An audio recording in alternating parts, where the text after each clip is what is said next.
जब हमारा शरीर थक जाता है तो सुस्त पड़ने लगता है। थकान होने पर गहरी सांस लें और थकान होने पर स्ट्रेचिंग या हल्की वॉक करें या फिर ठंडे पानी से मुंह को धोएं। हेलो दोस्तों, राधे राधे। कैसे हैं आप लोग? आई होप आप लोग अच्छे होंगे। एक और न्यू वीडियो में आप लोगों का बहुत बहुत स्वागत है। सुबह का आलस कैसे भगाएं ताकि घर के काम समय से पूरे हो सकें। शरीर में अगर आलस आए तो हमें क्या करना चाहिए? हर हाउसवाइफ की सबसे बड़ी यही समस्या होती है कि सर्दी में आलस बहुत आता है, सुबह उठने का बिल्कुल भी मन नहीं करता है। कैसे सुबह जल्दी उठें और कैसे जल्दी उठ करके घर के सारे काम कंप्लीट करें। तो आज का वीडियो बहुत ही ज़्यादा आपके लिए यूजफुल होने वाला है। देखिए, आलस शरीर में चढ़ता है तो उसका असर हमारे दिमाग पर भी होने लगता है। हमें ऐसा लगता है कि हम लेटे ही रहें और उठने का मन नहीं करता है। तो आप इसका उल्टा करें। देखिए, जब भी आपका ऐसा मन करे कि बिल्कुल भी मेरा मन नहीं कर रहा उठने का, तो आप बिल्कुल इसका उल्टा करें। कोशिश करें सुबह 5 से 6 बजे के बीच में उठ जाएं। जब भी आपका मन ना करे उठने का तो आपको क्या करना है कि तुरंत उठना है, तुरंत बिस्तर छोड़ना है। और देखिए, एक काम आपको और करना है कि सुबह आपको जब भी अलार्म फ़ोन में लगा करके रखें तो फ़ोन को इतनी दूर रखना है कि उसको आप उसको बंद करने के लिए आपको उठना पड़े। अलार्म को बंद करने के लिए जब आप उठेंगे तो थोड़ा सा आलस आपका ख़त्म हो जाएगा। और आजकल ठंडी का मौसम चल रहा है तो जैसे ही आप उठ करके सबसे पहले धरती माँ के पैर छुएं और उसके बाद जैसे ही पैर ज़मीन में रखें तो ज़मीन की जो ठंडक होती है मेरे अंदर जैसे ही जाएगी वैसे ही हमारा आलस दूर हो जाएगा। और उसके बाद आपको क्या करना है कि 10 मिनट आपको अपने आप को देना है। वहीं पर खड़े होकर के आपको क्या करना है कि अपने शरीर को थोड़ा सा मूवमेंट करना है। हाथ पैर हिलाइए, गर्दन को घुमाइए, उठिए, बैठिए, ठंडा पानी पीजिए। इन सब चीज़ों से क्या होता है कि हमारा जो आलस सुबह का होता है वो दूर होता है। जैसे ही आँख खुले तो आँखें खोल कर लेटे रहने की बजाय 1 से 2 मिनट में के भीतर आप उठ जाएं। 1 से 2 मिनट के भीतर अगर आप नहीं उठी ना तो फिर से आपको आलस आने लगेगा और आलस ऐसा आएगा कि फिर से आप सो जाएंगे और आपको पता ही नहीं चलेगा। ये बात बिल्कुल सच है। किसके किसके साथ ऐसा होता है कमेंट में ज़रूर बताइए। कभी कभी तो मेरे साथ भी ऐसा होता है। जब सोचते हैं कि 2 मिनट और लेट लेते हैं तो 2 मिनट में जब आंख लग जाती है तो पता ही नहीं चलता कि वो 2 मिनट कब ख़त्म हो गए। और उसके बाद जब घड़ी देखते हैं तो 1 डेढ़ घंटा हमारा निकल जाता है। अच्छा, ऐसा किसके किसके साथ होता है कमेंट में ज़रूर बताइए और सच सच बताइए। मेरे साथ तो ऐसा अक्सर होता है। उठते ही 1 गिलास आप पानी ज़रूर पीजिए। जब आप सुबह सुबह 1 गिलास पानी पिएंगे ना, पहले तो हो सके कि आप गुनगुना पानी ही पीजिए। कभी कभी ऐसा होता है कि गुनगुना नहीं पीने का मन करता है तो आप ताज़ा पानी ज़रूर पीजिए, लेकिन 1 गिलास सुबह खाली पेट पानी ज़रूर पीजिए। ऐसा करने से एक तो आप फ्रेश अच्छे से हो पाएंगे और शरीर में जितने भी गंदी बैक्टीरियाज होती हैं वो सारी फ्रेश होने पर निकल जाती हैं और एकदम से अंदर से ताजगी सी महसूस होती है। तो जब भी आप सुबह उठें तो थोड़ा सा 10 मिनट एक्सरसाइज करने के बाद आप 1 गिलास ठंडा, मतलब नॉर्मल या फिर गुनगुना, वैसे ज़्यादातर तो गुनगुना ही पीना चाहिए। अगर नहीं पीते हैं तो नॉर्मल पानी ज़रूर पीना चाहिए आपको। सुबह उठने के बाद आपको क्या करना है कि फ्रेश वगैरह हो जाएं, घर को साफ़ सुथरा कर लें, स्नान वगैरह करके स्वच्छ कपड़े पहन करके साफ स्थान पर बैठकर कुछ देर अपनी आती जाती सांसों पर ध्यान दें। देखिए, अगर आप ऐसा करेंगे ना तो इससे क्या होगा ना कि आपके अंदर एक अलग एनर्जी आएगी। और जब आपके अंदर एक अलग एनर्जी आएगी ना तो आपको सारी जो भी जितना भी आपके शरीर में कोने कोने में आलस होगा वो सारा आलस निकल करके दूर हो जाएगा और बिल्कुल भी आपको आलस नहीं आएगा। तो कुछ देर अपनी आती जाती सांसों पर ध्यान दें और अपने हर अच्छे और बुरे काम के लिए भगवान को धन्यवाद करें। देखिए, दूसरे मतलब सोने से पहले भी आपको भगवान को हर चीज़ के लिए धन्यवाद कहना चाहिए, चाहे पूरे दिन में आपके साथ कुछ अच्छा हुआ हो या कुछ गलत हुआ हो। देखिए, जो भी होता है वो सब भगवान की मर्ज़ी से ही होता है, अपनी मर्ज़ी से कुछ नहीं होता। हम अच्छा अगर करेंगे तो हमारे साथ अच्छा होता है और हम बुरा करेंगे तो हमारे साथ भी बुरा ही होता है। तो उसके लिए भगवान को भी धन्यवाद देना चाहिए कि अच्छा जो मेरे साथ हुआ वो तो अच्छा हुआ ही है, जो मेरे साथ आज गलत हुआ है वो कहीं ना कहीं हमारी ही गलती होगी, इसीलिए मेरे साथ गलत हुआ है। लेकिन हाँ, अगले दिन हम इसको ज़रूर सुधारेंगे और इसको दोबारा से ना हम दोहराएं, इसके लिए आप प्लीज़ हमें हेल्प करिएगा। और आपका बहुत बहुत धन्यवाद, आपने इतना अच्छा दिन हमारा आज का गुजारा, कल का भी हमारा ऐसे ही दिन गुजरे, ऐसे ही हम अपने काम को अच्छे से अंजाम दें और हमेशा आपका धन्यवाद करते रहें। कुछ दिन अगर आप ऐसा करेंगी ना तो आपको खुद ही पता चलेगा कि मेरे अंदर एक नई ऊर्जा आई हुई है, मैं एक नई मतलब मेरा एक नया जन्म सा हुआ है।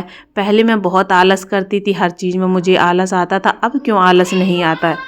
ऐसा करने से आपका दिमाग एक जगह टिक जाएगा और आप स्वयं के भीतर एक ताजगी महसूस करेंगे और सब काम समय पर होने लगेंगे। आपको निर्णय लेने की जो शक्ति है वो बेहतरीन हो जाएगी। कभी कभी ऐसा होता कि आप समझ ही नहीं पाते कि हमें क्या करना चाहिए और क्या नहीं करना चाहिए, तो ऐसे में आप लोग बहुत ज़्यादा परेशान हो जाते हैं।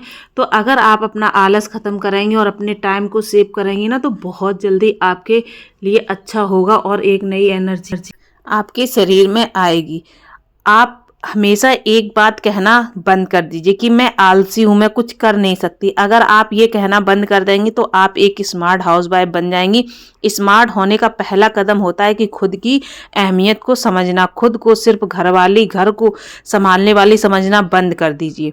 देखिए, घर का हर निर्णय लेना सीखो, चाहे वो घर का सामान हो, किराना हो या फिर बच्चों की पढ़ाई या पति का टिफिन हो। ये सारी चीज़ें एक होम मेकर की जिम्मेदारी होती हैं। अगर आप अपने आप को आलसी आलसी कहते रहेंगे तो आप कैसे अपनी लाइफ में आगे बढ़ पाएंगे, कैसे इन चीज़ों को संभाल पाएंगे। तो सबसे पहले तो आपको क्या करना है कि आपको आलसी कहना बंद करना है। खुद के निर्णय लेने आपको चाहिए, खुद पर आपको थोड़ा सा अहम होना चाहिए, अपने आप पर गर्व महसूस करना चाहिए, अपने आप को एक मतलब इम्पोर्टेंस देनी चाहिए कि हम भी कुछ हैं। अपने आप को और अपने सफल कामों के लिए अपने आप को खुद को प्रेरित करना चाहिए और खुद के लिए खुद मोटिवेशन बनिए, किसी और की ज़रूरत नहीं है। आप खुद में ही बहुत कुछ कर सकती हैं। जब आप अपने बारे में अच्छा सोचेंगी तो लोग भी आपके बारे में अच्छा ही सोचेंगे। रोज़ कम से कम 15 या 20 मिनट अपने लिए समय निकालना ज़रूरी होता है हर हाउस वाइफ के लिए। देखिए, इतने सारे काम होते, कभी टाइम मिल ही नहीं पाता है। इसके लिए आपको ज़रूर से ज़रूर 10 से 15 मिनट आपको अपने लिए निकालने चाहिए और सोचें आज मैंने क्या सीखा, क्या किया और कल इससे क्या बेहतर कर सकती हूँ। देखिए, अगर आप हर रोज़ कुछ नया सीखेंगी, हर रोज़ कुछ नया और करने के लिए मतलब अपने आप को प्रेरित करेंगी, तभी आप लाइफ में अच्छे से आगे बढ़ पाएंगी और सफल गृहिणी बन पाएंगी, सफल हाउसवाइफ बन पाएंगी। तो देखिए, स्मार्ट गृहिणी की सबसे बड़ी ताकत होती है टाइम का मैनेजमेंट करना। अगर आप हाउस मेकर टाइम का सही तरीके से मैनेज करती हैं तो सुबह 6 बजे से रात के 11 बजे तक एक गृहिणी का दिन बिना छुट्टी, बिना सैलरी और बिना परेशानी के फिर भी सबको खुश रखती हैं और खुद भी खुश रहती हैं। ना तो कोई उनके पास मतलब नौकरी है और नौकरी से भी ज़्यादा वो काम करती हैं, ना तो उनके पास कोई सैलरी है फिर भी वो अपनी पाई पाई बचा करके सैलरी से भी ज़्यादा पैसे इकट्ठे कर लेती हैं और अपने घर को एक मतलब खुशियों से भरा, एक सुकून से भरा घर बना देती हैं। कभी कभी कुछ ऐसी बातें हो जाती जिससे वो डीमोटिवेट हो जाती, परेशान हो जाती हैं, लेकिन किसी को ये एहसास नहीं होने देती कि वो खुद परेशान है। कोई उनका साथ नहीं देता, एक हाउसवाइफ का साथ कभी कोई नहीं देता है। जो भी उन्हें करना होता, जिसके लिए उन्हें लड़ना पड़ता है, वो खुद ही लड़ती हैं, खुद ही करती हैं, खुद ही आगे बढ़ती हैं, गिरेंगी उठेंगी फिर संभलेंगी, खुद को भी संभालेंगी और अपने करियर को भी संभालेंगी, लेकिन अपने आप को टूटने नहीं देती हैं। कभी कभी ऐसी परिस्थिति आ जाती कि वो टूट भी जाती हैं, लेकिन फिर भी 2-4 दिन के बाद फिर अपने आप को संभाल लेती हैं, फिर से वो उसी काम में लग जाती हैं। ये एक स्मार्ट हाउस वाइफ की, हाउस मेकर की निशानियाँ होती हैं कि जो हो गया वो हो गया, उसको भूल जाना चाहिए। जो अभी मेरे पास है, जो होने वाला है, उस पर हमें ध्यान देना चाहिए। देखिए, अगर आप पार्ट्स को अगर आप पीछे वाली बातों को लेकर के बैठ गई तो आप लाइफ में कभी आगे नहीं बढ़ पाएंगी। आप फ्यूचर के बारे में सोचिए, पास्ट के बारे में मत सोचिए। जो बीत गया वो तो बीत ही गया। पास्ट को कभी भी आपको अपनी लाइफ में नहीं रखना चाहिए, उसको छोड़ देना चाहिए और जो आने वाला कल है उसको आपको सुधारना चाहिए। उसके बारे में सोचना चाहिए कि हम ऐसा क्या करें जिससे हमारा फ्यूचर संभले, हमारा ही नहीं हमारे बच्चों का भी मेरे साथ में फ्यूचर संभले। काम को टाइम ब्लॉक के बारे में, जैसे आपका जो काम होता है ना उसको एक इस तरह से आपको करना चाहिए कि आपको पता भी ना चले और आपका सारा काम भी हो जाए, किसी को पता भी ना चले कि आपने कितना सारा काम कर लिया और आपका सारा काम भी कंप्लीट हो जाए।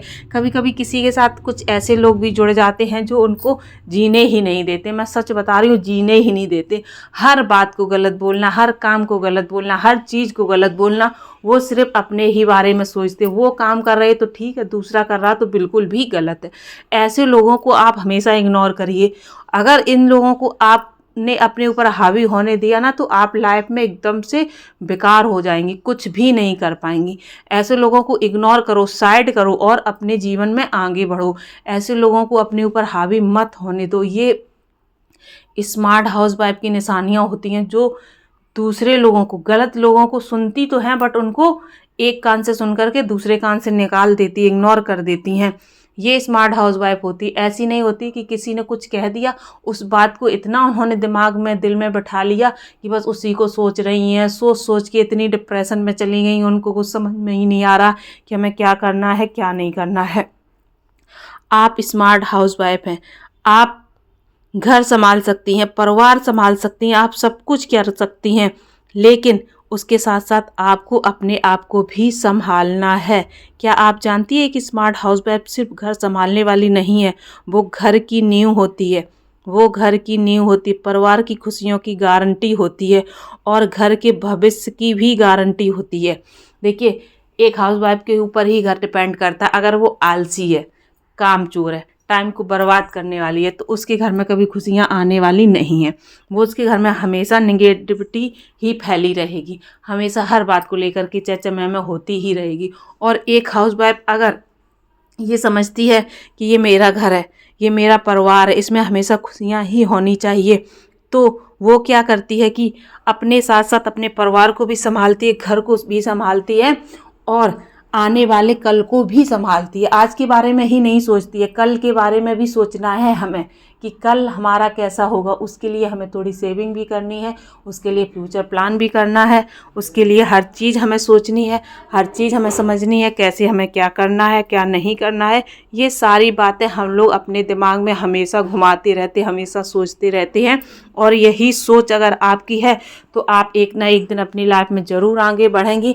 किसी के भी सहारे की आपको ज़रूरत नहीं पड़ेगी, किसी के भी सहारे की। हाँ, अगर जब थोड़ा सा थक जाए तो थोड़ा सा आपको विराम लेना चाहिए। देखिए, हम लोग भी इंसान है, थक जाते हैं, हर कोई थकता है, लेकिन उस थकान को अपने ऊपर हावी नहीं होने देना है। थोड़ा सा आपको रेस्ट ले लेना है और उसके बाद फिर से आपको अपने काम में लग जाना है। और उसके बाद इतनी ज़्यादा मेहनत करनी है, इतनी ज़्यादा मेहनत करनी है कि आपको सफलता मिलनी ही है। आप ये बस डिसाइड कर लीजिए कि मुझे इसमें सफल होना ही है, तभी आप आगे बढ़ पाएंगे। अगर आपने डिसाइड नहीं किया, आपने नहीं सोचा कि मुझे सफल नहीं होना है, तो बहुत मुश्किल हो जाएगी आपके लिए हर काम करने की। तो आपको क्या करना है कि आपको एक स्मार्ट हाउस वाइफ समझना है। मैं आलसी नहीं हूँ, मैं लूजर नहीं हूँ, मैं कामचोर नहीं हूँ, ये आपको समझना है। और आपको क्या समझना है अपने आप को, मैं एक स्मार्ट हाउस मेकर हूँ, घर भी संभाल सकती हूँ, बच्चे भी और अपने कैरियर को भी। तो ये छोटा सा वीडियो आप लोगों के लिए था। आई होप आज का वीडियो आप लोगों को पसंद आया होगा, थोड़ा सा यूजफुल लगा होगा, आपको थोड़ा सा मोटिवेट करेगा। अगर थोड़ा सा भी करे तो प्लीज़ कमेंट करके ज़रूर बताइएगा कि इस वीडियो से क्या मिला आपको। अगर आप लोग हमारे चैनल पर नए हैं तो प्लीज़ चैनल को सब्सक्राइब ज़रूर कीजिएगा, साथ में बेल आइकन को प्रेस कर लीजिएगा। ऐसे ही सुंदर सुंदर वीडियो में आपसे हम मिलते रहेंगे, आप लोग हमारा साथ दीजिएगा। अगर पसंद आए तो प्लीज़ लाइक, शेयर, सब्सक्राइब ज़रूर करना। मिलते हैं नेक्स्ट वीडियो में नई चीज़ों के साथ, नई उम्मीदों के साथ और सबसे बड़ी बात, नई सोच के साथ। Thanks for watching. Radhe Radhe.